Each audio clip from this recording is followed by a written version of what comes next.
Ladies and gentlemen, how are we doing? All right, I'm going to give you some interview 101 sauce. Now, I've given immense value here on this channel around getting high ticket sales jobs, but what's the point in getting all these opportunities if you don't know how to interview and you keep fumbling the job, right? Now, side note as well, a lot of what I teach around teach like I'm a fucking guru coach, but the sauce that I'm providing is universal. It's not just sales. So if you wanted to use my interview tips or networking and whatnot for copywriting, marketing, whatever other, it still applies. Anyways, it's just a little tangent side note. So let's jump into this. Couple things here. I believe that my interviewability has been a huge difference maker for me. Now, maybe I'm a narcissist and that's why I'm good at this shit. It's probably that. I don't know. But I've been pretty damn good at interviewing most of my life or my entire life. I think I'm a pretty personable person. So that's carried me quite far. Quick backstory and some context, and we'll dive into this. Before I got into high ticket sales, I did a B2B tech security job. It was like a 9 to 5, going to the office every day. I was so unqualified for that position when I got it, yet I still fucking nailed it. Beforehand, I'd done some door-to-door sales and some retail sales and other kind of stuff, but I'd never done a real professional sales, if you want to call it that. And I remember I Hail Married my resume on not LinkedIn, on Indeed. Basically did everything that I tell not to do on this channel, but I did that and it worked. Stars aligned, just got super lucky. They actually gave me a call back, and I remember picking up the phone and being super excited, oh, hey, how's it going, blah, blah. They wanted to bring me in for a quick screening interview. It was 15, 20 minutes. I was perfect. I showed up 10 minutes early, dressed to the nines, suit and tie, super professional. I emailed them a copy of my resume, but I still printed out a copy of my own resume and brought it into the office. I went in there and instantly connected with the manager. That was maybe just a stroke of luck that personality-wise we seemed to get along very well. And what would have been a 15 to 20 minute screening interview turned into an hour-long conversation. And here's the thing, it wasn't by the end of that interview, it was a conversation. It wasn't even an interview. And we hit it off. It was a female, I was telling her stories about my life and just who I've become from my background in sports and other jobs and just where I want to go in life and what I want to accomplish and my interests and hobbies around psychology and human communication and all these things. And it just became this thing where I knew I got the job. After that hour, it was there's no way I didn't, and I got the job, and I was so unqualified for this fucking job. You need to understand that, so unqualified. But I remember telling myself when I got that job, I was this is gonna change my life. This position, this job opportunity is gonna change my life. I don't know how. I didn't even know about high ticket sales at the time, but I was I'm gonna fucking somehow make a shitload of money and start a business and blah blah blah blah, all because of this.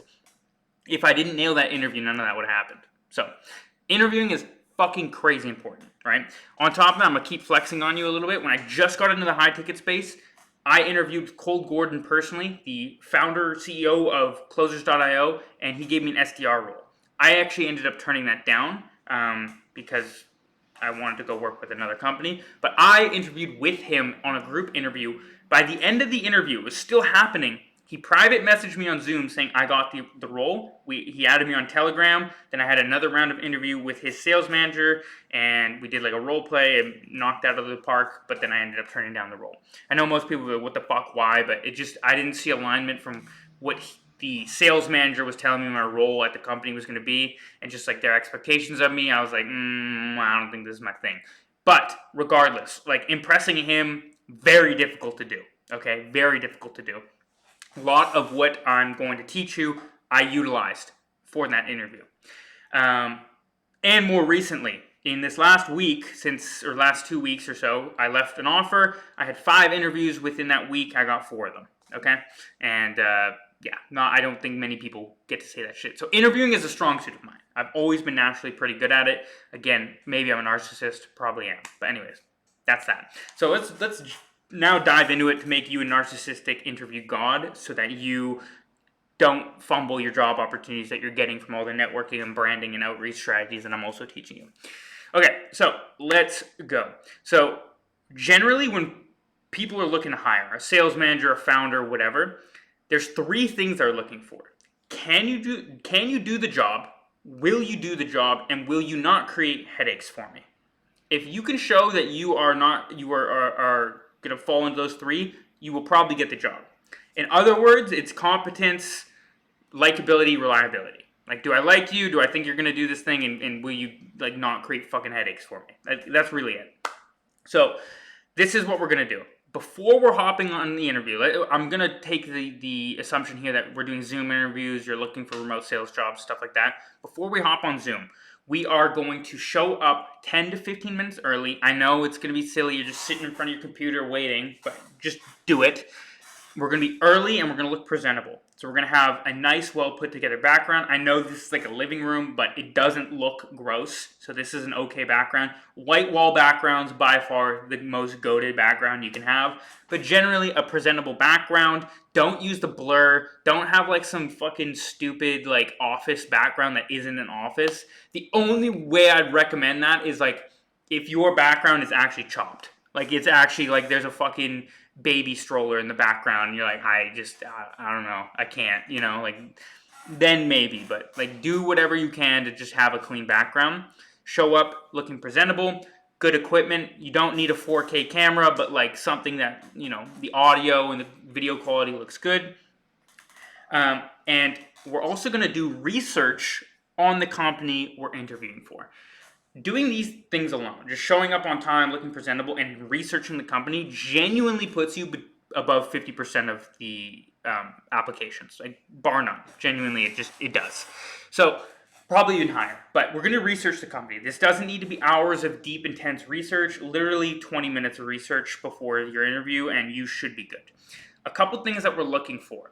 Their vision. Like, what does this company stand for? What are they actually trying to do? Almost every company on their website will have like a vision statement or a mission statement or whatever.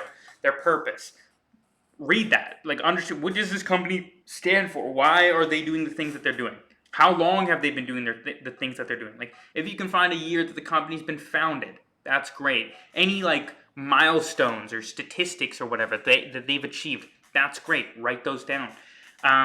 A big one is their language. Okay, so if you notice from reading, their landing page, or maybe looking at a couple ads or whatever it is, that they use a couple specific words, like obsession. Like, we're obsessed with our craft. We're obsessed with getting our clients great results.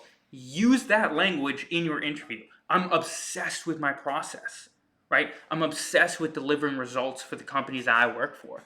It's a subtlety, but they'll pick up on it. Another thing is, if you can figure out who you are interviewing with, try to do a little bit of research on them specifically. Is it going to be the founder that you're interviewing with? If it's a smaller company, there's a good shot it will be. Or is it going to be a sales manager, right? And or research them, right? Like, look on their Instagram, their Facebook, whatever, Twitter. Just like get a feel for the kind of person you're talking to, okay? Again, you don't need to stress out about this, but just getting like a baseline understanding of the company that you are going to be speaking to for a potential 6-figure job opportunity. It's like, this is the bare minimum. It's bare minimum realistically. But so many people don't do that alone. Okay, so boom, there's that. That's kind of like pre-interview. This is how we're going to prepare. Now, when we actually get onto the interview, there's a couple things that we need to do. One is speak with brevity. So this is clear, concise language, not rambling over and over, repeating yourself, talking in loops and circles, but clear and concise language. Again, that alone. Most people so nervous and unprepared on interviews that they just talk in circles, and they feel like just the more they talk, the better their answer is. Less is more. The other one, show up to this interview with preloaded answers, stories, and questions. Okay? This was a difference maker for me in my interviewing, especially when I didn't have experience. And I'll dive into what to do if you lack the experience for the interview. But having preloaded answers and stories is a game changer. And think of it like this. Almost every single interview you've been on, whether it's going to be a McDonald's job application or you're interviewing for a fucking CEO position at Amazon, right? They're going to ask you, tell me about yourself. Right? You know that question is coming. Why do you not have a fucking amazing answer pre-loaded? Okay? So, what I want you to do is think of some common interview questions. I'll give you a couple right now. Tell me about yourself. Tell me about your experience. Why this role? Like, why are you interested in working with our company? Um, this could be more specific to sales, but like, why did you get into sales? Why? Tell me about the hardest moment of your sales career. Right? How do you overcome adversity? Tell me about the best moment of your sales career. What are you looking for in a company to work with? Right? You know you're gonna get some facet of those questions. It could be slightly different wording, but you know you're getting those answers or those questions. Why do you not have preloaded answers that are just gonna knock it out of the park and they're just gonna fuck, that was really good. Do that. Write them down. Have them pre-ready to go. A big thing is stories as well. If you have a short 20, 30-second story that you can share that answers one of those questions, dude, that's gonna go so much further than just being like, I want this. But telling a nice illustrated story, it'll go so much further. That's a huge thing I did on that interview that I was super unqualified for the B2B tech security thing. I was pulling stories out of my, from my childhood, my high school, my sports, I was story. Like, she felt like she knew who the fuck I was by the end of that interview. She probably did, right? So, and here's the thing: the stories don't need to necessarily be like a 100% parallel related. Like, as long as there's some correlation, that's what matters, right? So if there's going to be like a story that's like, tell me about yourself, right? And you tell a story about how in high school you were a fucking star athlete and you were the captain of the basketball team and one of your I don't know, you get the point, right? Like, as long as it showcases who you are, that's the important part. So preloaded answers, stories, and even questions. Like, have questions ready to go. A lot of interviewers are looking for how good your questions are, especially in a sales role. Okay, like what is the quality of questions that you ask a prospect, right?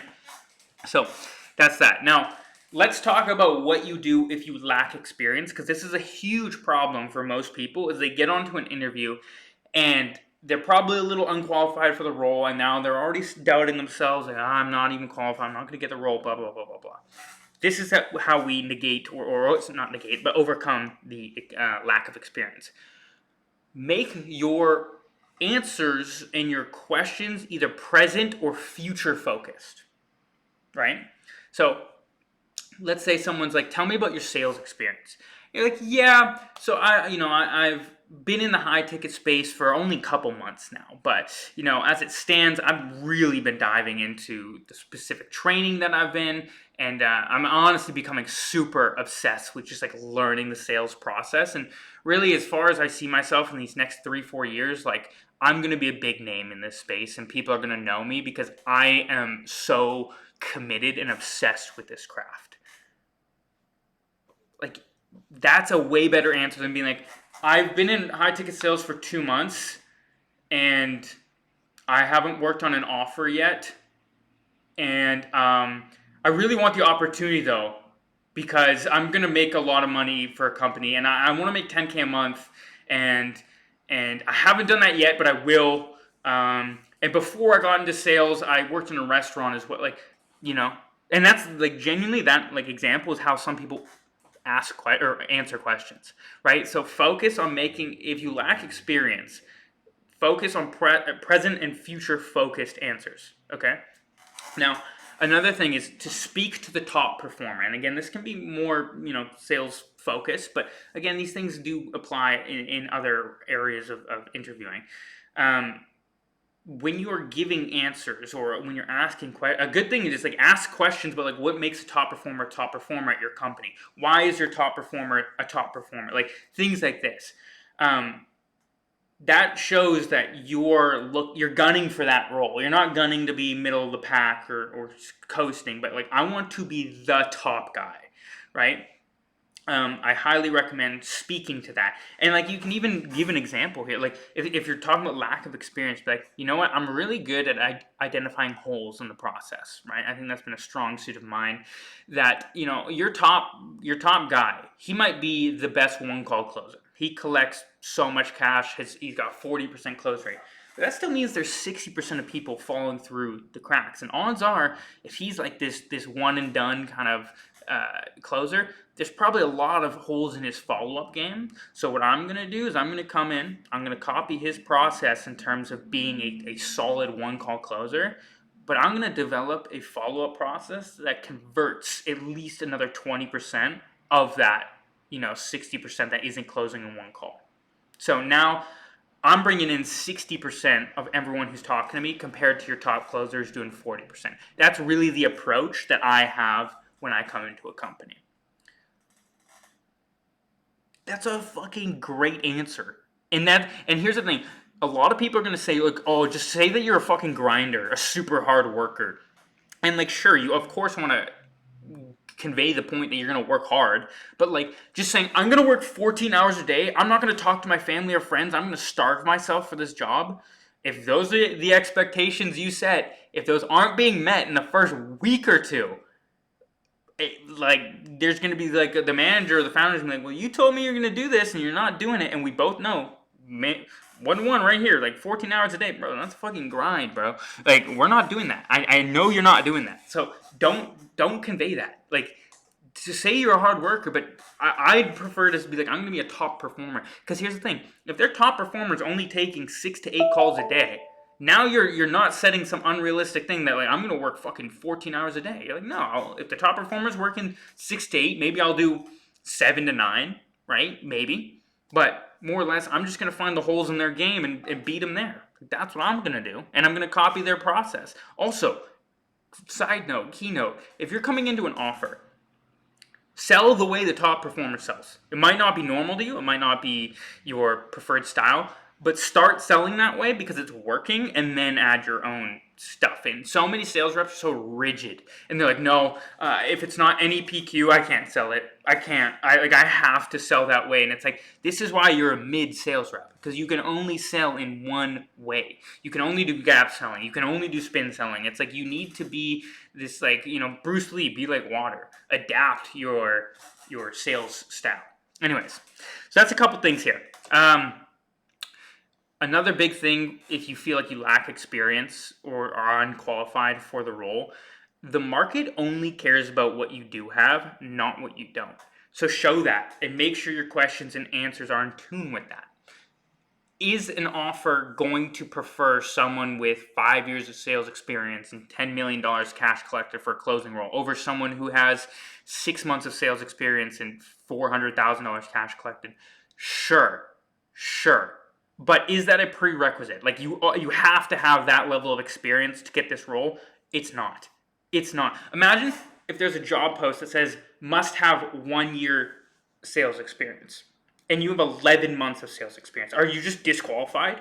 Like, no, you're not. Okay, so they're kind of weeding out the unconfident people. That's what those requirements are. Must need closer with 2 years of sales experience. What if you're a closer with 2 years of sales experience and you've only collected like $80,000 in cash collected, versus a closer who has 8 months of sales experience but you've already surpassed 1 million cash collected? Who are they taking?